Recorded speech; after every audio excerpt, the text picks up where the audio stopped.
اللهم صل على سيدنا محمد يا رب صل وسلم دائما ابدا على حبيبي. کہہ رہے ہیں کہ نمازیں جمع کرنے کے بارے میں حدیث میں آتا ہے کہ 2 نمازیں نبی نے سفر میں اکٹھی پڑھی ہیں, لیکن ہم علماء سے پوچھتے ہیں جو بر صغیر کے علماء ہیں وہ کہتے ہیں کہ 2 نمازیں سفر میں بھی اکٹھی کرنا جائز نہیں ہے. تو یہ کہہ رہے ہیں کہ جب اتنی ساری احادیث میں آتا ہے کہ نبی نے سفر میں 2 نمازیں اکٹھی پڑھی ہیں, تو پھر یہ حنفی علماء امام ابو حنیفہ رحمہ اللہ ان کے جو فالوورز ہیں وہ کیوں کہتے ہیں کہ 2 نمازیں اکٹھی پڑھنا جائز نہیں ہے؟ تو ہم حدیث کو مانیں یا ان علماء کی بات کو مانیں؟ دیکھیں جن حدیثوں میں 2 نمازیں اکٹھی پڑھنے کا آیا ہے نا, ان میں اکٹھی کا ہے, ان میں یہ نہیں ہے کہ نبی صلی اللہ علیہ وسلم نے ایک نماز کو قضا کر کے دوسرے وقت میں پڑھا ہے. وہ اتنی واضح حدیث نہیں ہے. اس کا میں خلاصہ میں نے اس پہ کلپ ریکارڈ کروایا بھی ہے, میں دوبارہ بھی انشاءاللہ کسی وقت تفصیل سے ریکارڈ کرواؤں گا. دیکھو امام ابو حنیفہ رحمہ اللہ تعالی جن کو امت میں سب سے زیادہ فالو کیا گیا ہے, اس کی وجہ کیا ہے؟ امام ابو حنیفہ سب سے پہلے دلیل لیتے ہیں قرآن سے. انہوں نے قرآن کو اصل بنایا ہے. کہتے ہیں جب قرآن کے اگینسٹ اگر کوئی حدیث ہوگی تو جب تک اسی درجے کی متواتر نہیں ہوگی اس وقت تک اس کی وجہ سے قرآن کے حکم کو چینج نہیں, کیونکہ قرآن کے الفاظ ورڈنگ بھی محفوظ ہے, اس کے میننگ بھی محفوظ ہیں, اور اس میں صحیح اور ضعیف کی بحث ہو ہی نہیں سکتی ہے. وہ اتنا متواتر ہے, اس کے ایک آیت کا ایک حرف کا انکار کفر ہے, جبکہ حدیث میں ایسا نہیں ہے. تو اس لیے قطعی الدلالہ اور قطعی الثبوت, میں مثال سے ٹائم ہے آپ لوگوں کے پاس؟ بس یہ میں حضرت پھر اگلے ہفتے آپ سوال کریں گے, بہت ٹائم ہو جائے گا اگر میں نے اس کے بعد مزید سوال لیے نا. کیا علماء کرام سیاست میں ہیں نا, وہ ہیں تو آپ ان سے پوچھیں. جی ماموں کے بارے میں سوال آپ ماموں سے پوچھیں نا. جگہ جگہ دسترخوان لگے ہوئے ہیں, آپ جانیں وہ دسترخوان جانے, ماموں کی باتیں ماموں سے پوچھیں.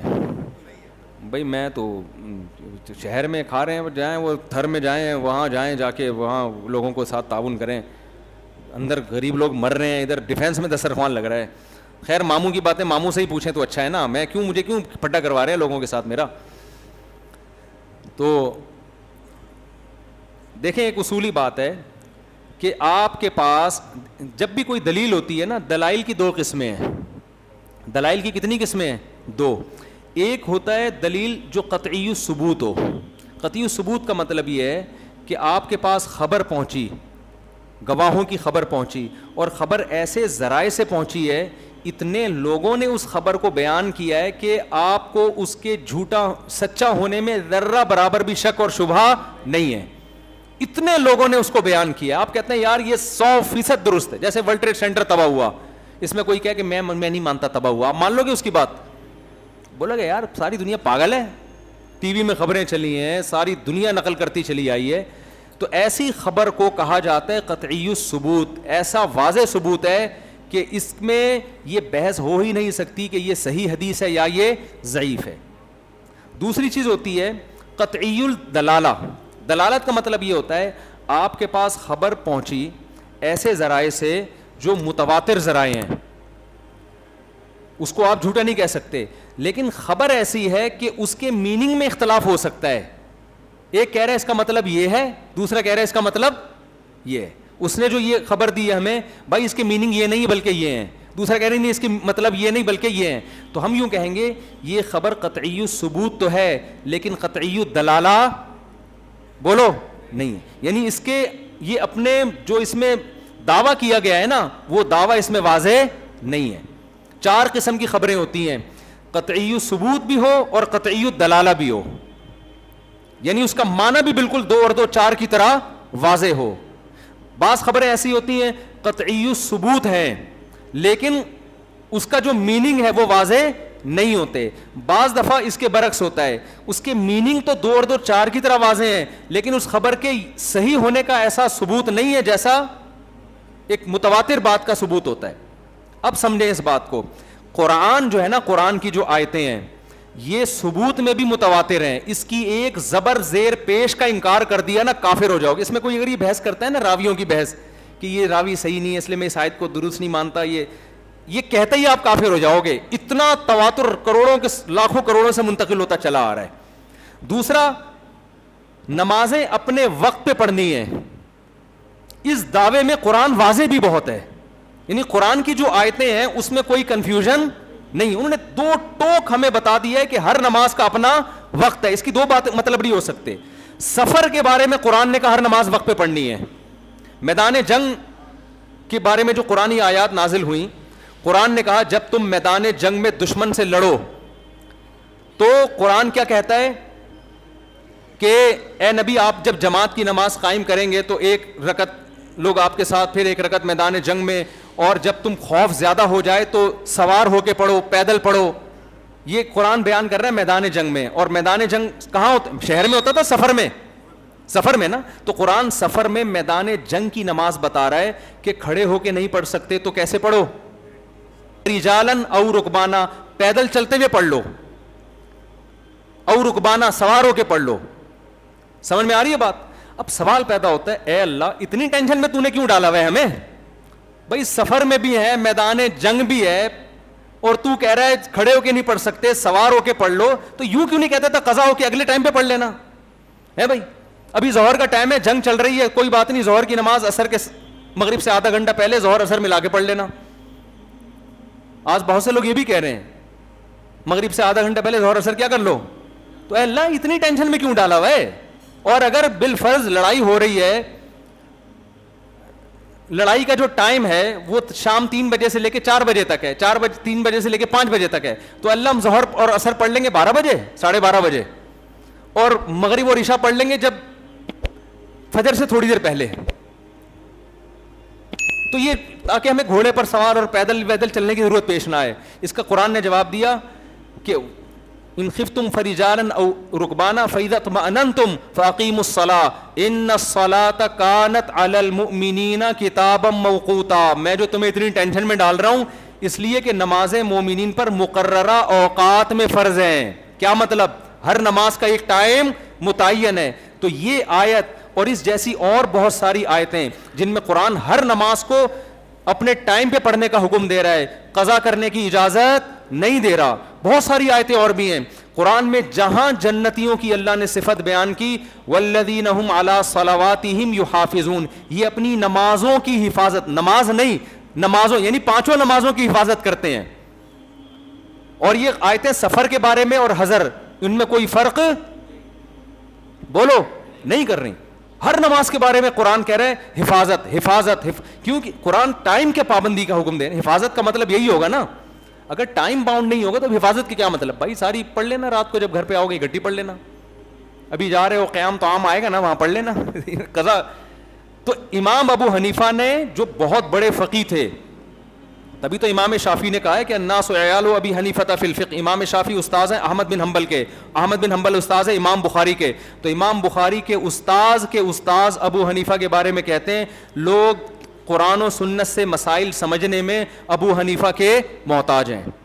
تو امام حنیفہ نے دیکھا کہ قرآن کی جتنی آیتیں ہیں وہ قطعی الثبوت بھی ہیں اور قطعی الدلالہ بھی ہیں. قرآن جہاں جنتیوں کی صفت بیان کرتا ہے بار بار ایک بار نہیں بار بار نمازوں کی حفاظت کرتے ہیں.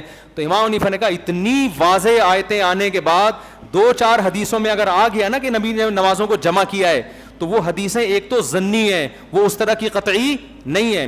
ایک تو ظنی الثبوت ہیں, دوسرا ظنی الدلالہ بھی ہیں, ان کے معنی بھی واضح نہیں ہیں. تو ان حدیثوں کے مقابلے میں قرآن کو کیسے ہم چھوڑ دیں گے؟ اب میں بتاتا ہوں وہ حدیثیں ظنی الثبوت بھی ہیں. ظنی الثبوت کا مطلب کیا؟ خبر واحد ہیں, حدثنی فلان قال حدثنی فلان قال حدثنی فلان, ایک آدمی جا کے اوپر بیان کر رہا ہے. ٹھیک ہے امام بخاری نے اس کو ثقہ قرار دے دیا, لیکن امکان تو ہے نا کہ بیان کرنے میں غلطی ہوئی ہو, اس بات کا امکان. ہم اس امکان کو لفٹ نہیں کراتے اگر قرآن کے مقابلے میں نہ ہوتا.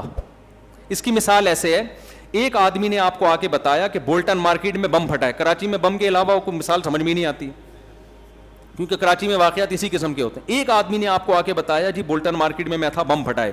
آدمی نیک ہے, ثقہ ہے, آپ کہتے ہو یار یہ بندہ جھوٹ نہیں بولتا, میں اس کی بات پہ مانوں گا. لیکن 100 آدمی اسی ٹائم پہ بولٹن مارکیٹ سے آ کے کہہ رہے ہیں بھائی نہیں پھٹا.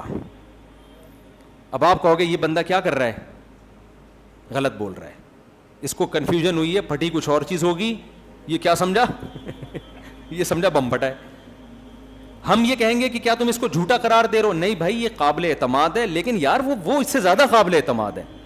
اصل میں جہالت کا دور ہے نا.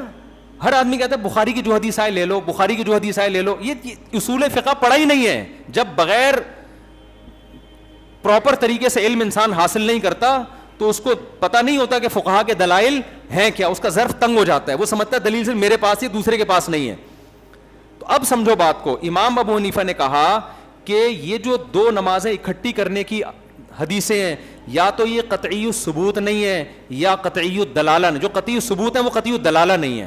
کیا مطلب؟ کچھ حدیثیں صحیح ہیں لیکن ان میں جو مضمون بیان کیا گیا نا، دو نمازیں جمع کی گئی ہیں، مبہم بیان کیا گیا ہے، واضح نہیں ہے کہ ایک نماز کو قضا بھی کیا ہے کہ نہیں کیا.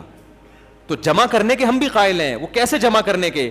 بھائی ظہر کو آپ عصر کے قریب لے کے جائیں، عصر کے قریب لے کے جائیں، اتنا قریب کہ آپ کو پتا ہو کہ جب میں سلام پھیروں گا تو تھوڑی دیر میں ظہر کا وقت کیا ہو جائے گا؟ قضا ہو جائے گا. تو آپ نے ظہر کی نماز، اور ہم سفر میں بعض دفعہ ایسا کرتے بھی ہیں، بھائی ہم نے نقشہ دیکھا بھائی اتنے بج کے اتنے منٹ پہ نماز کا ٹائم ختم ہو رہا ہے، تو گاڑی ایسے ٹائم پہ روکی، یار ایک ہی وضو سے ہم ظہر بھی پڑھ لیں گے، تھوڑا سا اسٹے کیا اور فوراً عصر کی نماز. دیکھنے والا کیا کہے گا؟ دو نمازیں کیا ہو رہی ہیں؟ اکٹھی، لیکن ہو اپنے وقت پہ رہی ہیں تاکہ قرآن پر بھی عمل ہو جائے اور حدیث کی گنجائش سے بھی فائدہ اٹھا لیں. اور یہ ہوائی بات نہیں ہے. امام حضرت عبداللہ بن عمر سے یہ ثابت ہے کہ انہوں نے سفر میں ایسا کیا ہے. ان کی زوجہ جو طحاوی یا مصنف ابن ابی شیبہ وغیرہ میں روایت موجود ہے کہ عبداللہ بن عمر رضی اللہ تعالی عنہ کی زوجہ بیمار تھیں، سفر میں تھے. جب وہ گئے ہیں واپس تو مغرب کا وقت ہوا، لوگوں نے کہا پڑھیں، انہوں نے کہا مجھے سفر میں جلدی ہے، میں ابھی نہیں پڑھوں گا. یہاں تک کہ جب قریب تھا کہ مغرب قضا ہو جاتی، قضا ہونے سے پہلے انہوں نے مغرب کی نماز پڑھی، تھوڑا سا ٹھہرے، پھر فوراً عشاء کا وقت داخل ہوا، عشاء پڑھ لی. تو یہ صحابہ سے بھی ثابت ہے. اگر آپ اس تعویل کو نہیں مانتے اور آپ کہتے ہیں یہ تعویل جو آپ کہہ رہے ہیں کہ دو نمازیں اکٹھی پڑھی ہیں، یہ حنفیوں نے اپنی طرف سے نکال لیا نا، حنفیوں نے اپنی طرف سے نکال لیا کہ اس طرح پڑھی ہیں. اگر آپ اس تعویل کو نہیں مانتے نا تو آپ پھنس جاؤ گے برے طریقے سے. کیونکہ صحیح حدیث میں، مسلم کی حدیث میں ہے کہ نبی نے بغیر کسی عذر کے بھی دو نمازیں اکٹھی پڑھی ہیں. سمجھ میں آ رہی ہے بات؟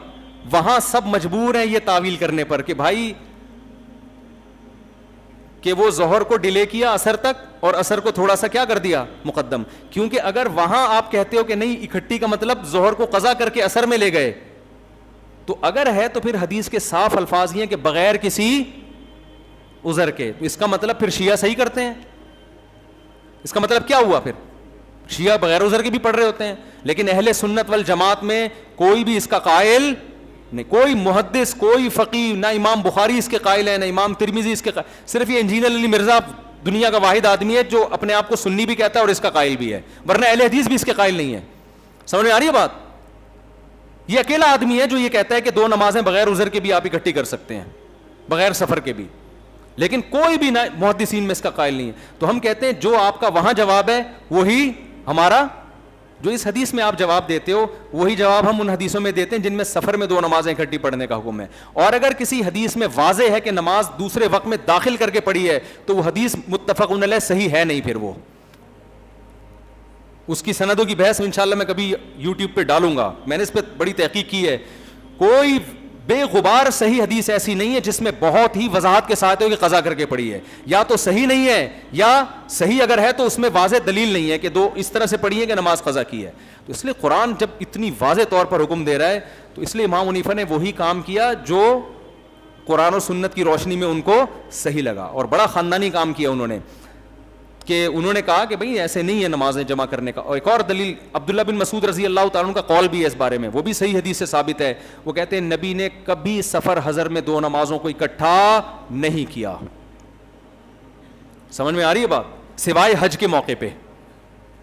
یہ عبداللہ بن مسعود کا قول ہے. تو عبداللہ بن مسعود تو نبی کے سفر حضر کے ساتھ ہی تھے. یہ لوگ اس کا جواب دیتے ہیں کہ عبداللہ بن مسعود کو پتہ ہی نہیں ہوگا. بھائی جو نبی کے ہر وقت سفر حضر میں ساتھ رہتے ہوں وہ اتنا بڑا دعویٰ کیسے کر سکتے ہیں؟ تو یہ بھی تو حدیث ہے نا. اور ایک اور دلیل، حج میں پوری امت کا اجماع ہے کہ ظہر عصر عرفات میں ملا کے پڑھنا ہے اور مزدلفہ میں مغرب عشاء کو ملا کے پڑھنا ہے. اس کے سب قائل ہیں کیونکہ عبداللہ بن مسعود کی حدیث ہے کہ نبی نے کبھی ایسا نہیں کیا سوائے اس موقع پہ. اور حج جو ہے نا وہ ہے ہی خلاف قیاس. حج کے سارے ارکان کیا ہیں؟ خوشبو لگانے پر پابندی ہے، اور حج میں آپ کیا کرتے ہیں؟ ٹرین کروا کے آتے ہیں, حالانکہ بال رکھنا سنت ہے نا. جانور ذبح کرتے ہیں, جانور کو کاٹنا کیا ہے, یہ بھی عقل کے خلاف ہے. رمی کر رہے ہیں, طواف کر رہے ہیں, تو حج میں تو سارے کام وہ کروائے جاتے ہیں جو عام عادت سے ہٹ کر ہیں. تو عادت تو یہی تھی ہر نماز ٹائم پہ پڑھی جائے, لیکن اللہ نے حج میں یہ دیکھنے کے لیے کہ تم میری مان کے چلتے ہو یا اپنی عقل استعمال کرتے ہو, اپنی عادت کو فالو, اس لیے اللہ نے وہاں ہم سے کام نمازوں میں بھی چینجنگ کروا دی. اب یہی دلیل ہماری حج کے بارے میں اس بات کی واضح دلیل ہے کہ نبی نے سفر میں 2 نمازیں اس طرح اکٹھی نہیں پڑھی ہیں کہ نمازوں کو قضا کیا ہو, اس لیے کہ اگر نبی صلی اللہ علیہ وسلم سے یہ ثابت ہوتا تو حج میں عرفہ اور مزدلفہ کے علاوہ ایک بھی روایت نہیں ہے کہ نبی نے 2 نمازیں اکٹھی پڑھی ہوں. یہ کیا بات ہے, سارے صحابہ یہی بیان کر رہے ہیں کہ نبی نے جب حج کا سفر کیا تو عرفات میں ظہر اثر ملا کے پڑھی اور مزدلفہ میں مغرب عشاء. او بھائی آپ تو مدینہ سے کب سے نکلے ہوئے تھے سفر میں, صحابہ یہ کہہ رہے ہوتے جب آپ نے احرام باندھا تو ظہر کی نماز کے ساتھ آپ نے اثر پڑھ لی. اہل حدیث تو اکثر یہی کرتے ہیں, لاہور جا رہے ہیں ٹرین میں ہم دیکھتے ہیں ان کو کہ وہ اسٹیشن پہ ظہر اثر پڑھ رہے ہوتے ہیں, آگے مغرب عشاء اکٹھی پڑھ رہے ہوتے ہیں. پوری دنیا میں ہم عربوں کو یہی دیکھ رہے ہیں. تو اگر یہ ایسے ہوتا تو صرف صحابہ حج میں مزدلفہ اور عرفہ میں کیوں بتا رہے ہوتے, اور اس زمانے کا حج 2 دن کا نہیں ہوتا تھا. نبی جب مدینہ سے چلے ہیں احرام باندھ کے, کتنے لمبا سفر تھا, آنے کا بھی جانے کا بھی. ایک روایت تو دکھا دو کہ اس سفر میں نبی نے 2 نمازیں اکٹھی پڑھی ہوں, وہ بھی تو سفر تھا. جہاں پڑھی وہاں صحابہ نے بتا دیا واضح کہ بھئی ظہر کے ساتھ فوراً اثر پڑھی ہے اور ظہر کے وقت میں پڑھی ہے, اور مزدلفہ میں مغرب کو قضا کر کے عشاء میں جا کے پڑھا ہے آپ صلی اللہ علیہ وسلم نے. تو وہاں ہم بھی قائل ہیں. باقی جتنی بھی سفر کے بارے میں روایات ہیں یا تو وہ صحیح نہیں ہے یا صریح نہیں ہے. صحیح کا مطلب سند کمزور ہے, اگر سند صحیح ہے تو اپنے مضمون میں صریح نہیں ہے. صحیح کا مطلب ان کا مطلب واضح نہیں ہے. تو اس لیے قرآن جو بار بار نمازوں کی حفاظت کا حکم دے رہے ہیں نا, اس کی احتیاط کا تقاضا یہی ہے کہ سفر میں نماز کیسے پڑھا کریں, ٹائم پہ. آخر میں ایک اشکال کا جواب دے دیتا ہوں. لوگ یہ کہتے ہیں کہ اسلام نے یہ جو حکم دیا ہے کہ 2 نمازیں اکٹھی پڑھنے کی اجازت ہے, تو حنفی علماء جو کہتے ہیں کہ ظہر کو عصر کے قریب اور عصر کو مقدم کر لیا جائے, اس زمانے میں ایسا بہت مشکل تھا, کیونکہ سورج کی وہ دیکھنا کہ سایہ 1 مثل ہو گیا, 2 مثل ہو گیا, اور مغربی ٹائم کی آج کل تو نقشے میں دیکھ سکتے ہیں آپ, اس زمانے تو بڑا مشکل تھا. تو اسلام نے یہ کام آسانی کے لیے کیا ہے, مشکل میں ڈالنے کے لیے تھوڑی کیا ہے. یہ دلیل ابن تیمیہ رحمۃ اللہ نے دی ہے, تو اس سے تو اور مشکل میں پڑھ رہے ہیں. اس کا جواب یہ ہے کہ اسلام نے اگر یہ 2 نمازیں اکٹھی کرنا اس کو لازمی حکم قرار دیا ہوتا نا, پھر واقعی اس پہ مشکل تھی. بعض دفعہ آسمان پہ بادل ہوتے ہیں, آپ کو پتہ نہیں چل رہا ہوتا. نبی صلی اللہ علیہ وسلم کا عام معمول یہ تھا کہ سفر میں اس طرح بھی 2 نمازیں اکٹھی نہیں کرتے تھے. یہ تو عرب علماء بھی اس کے قائل ہیں, امام شافعی بھی اس کے قائل ہیں کہ یہ کبھی کبھار ہوا ہے, ہمیشہ ایسا نہیں ہوا. تو جب کبھی کبھار ہو تو مطلع صاف ہو تو ان لوگوں کے لیے ٹائم پہچاننا جو ہمیشہ سورج کی منزلیں دیکھ کے چلا کرتے تھے, ان کے لیے یہ کام کوئی مشکل نہیں تھا. سمجھ میں آ رہی ہے بات؟ ہاں, مطلع جب ابر آلود ہوگا تو پھر مشکل ہوگا. تو یہ کہاں ثابت ہے کہ مطلع ابر آلود تھا اور نبی نے 2 نمازیں اکٹھی پڑھی ہیں؟ سمجھ میں آ رہی ہے بات؟ یہ ایک اور خاندانی دلیل, یہ آپ کے سوال کا جواب میں بعد میں دوں گا. آپ کے سوال سے دلیل ایک اور میں نے پکڑ لی ہے. دیکھو, اسلام نے 4 رکعتوں کو 2 کیوں کیا ہے سفر میں, تاکہ نمازیں اپنے ٹائم پہ پڑھی جا سکیں. آپ کے پاس یہ عذر نہ ہو کہ اتنی لمبی نماز میں کیسے پڑھتا, میری ٹرین نکل رہی تھی, یہی ہے نا. تو رخصت کے لیے کیا کر دیا, 4 کو 2. اس کا مطلب ہے 4 کو 2 کیا ہی اس لیے تاکہ اپنے ٹائم پہ پڑھیں. تو یہ رخصت دی اس لیے. اگر اسلام آپ کو سفر میں نماز قضا کرنے کی اجازت دے رہا ہوتا تو پھر 4 کی 2 کرنے کی ٹینشن کی تکلف کی ضرورت نہیں تھی. سمجھ میں آ رہی ہے بات؟ وہ 2 کروائی اس لیے ہیں. تو رخصت کے اندر رخصت نہیں ہوتی, رخصت کسی دوسری عزیمت پر عمل کروانے کے لیے ہوتی ہے. رخصت آپ کو اس لیے دی جاتی ہے تاکہ کوئی اور حکم ہے جس پر آسانی سے عمل ہو سکے. تو حکم یہ تھا کہ سفر میں نماز قضا نہیں کرنی ہے. ٹینشن یہ تھی اللہ اتنی نماز کیسے پڑھیں گے, سفر میں تھکے ہوئے ہوتے ہیں. اللہ نے کہا قضا نہیں کرنی ہے, لہذا 4 کی کتنی کر دی میں نے, 2 کر دی. تو وہ رخصت دی ہی اس لیے. یہ بھی ایک اور عقلی دلیل ہے. لیکن جو نقلی دلائل ہیں, جو نقل سے میرے مراد جو قرآن و سنت کے, وہ میں مفتی طارق مسعود صاحب کے بیانات سننے کے لیے youtube.com/مفتی طارق مسعود کو سبسکرائب کریں. اور اگر آپ لائیو ویڈیو کو کبھی بھی مس نہیں کرنا چاہتے ہیں تو سبسکرائب کرنے کے بعد بیل آئیکن پہ کلک کرنا مت بھولیں. جزاک اللہ.